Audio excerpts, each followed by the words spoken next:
Hello guys, আসসালামু আলাইকুম। আশা করি সকলেই ভালো আছেন। তো এই যে দেখুন, বাড়ির পাশে এর আগের ভিডিওতে আমি লাল শাক আর সবুজ শাক লাগিয়েছিলাম। তো এবারে যে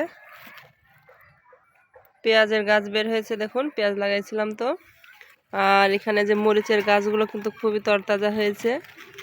আর এই যে পালং শাক লাগিয়েছি।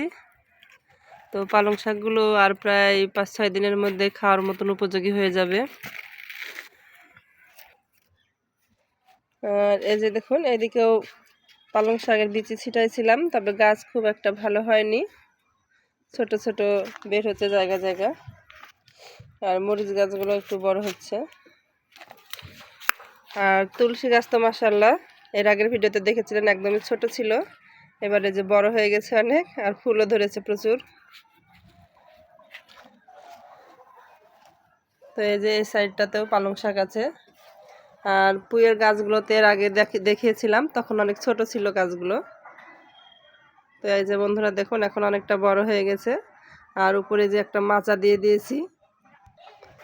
আর এই যে পুঁইয়ের বিচি, আমরা যে স্থানীয় ভাষায় পুঁই মুচড়ি বলি, পুঁই মুচড়ি ধরেছে। এই যে দেখুন লাল পুঁই, এটাতেও ধরেছে এই যে। আর এখানেও গ্যাপে গ্যাপে একটা করে যে মরিচের গাছ আছে।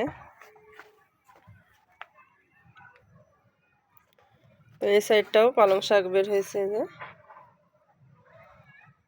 তো বন্ধুরা, সব মিলিয়ে আমার এই সবজি চাষ কেমন লাগলো সবাই কমেন্টে জানাবেন। খোদা হাফেজ।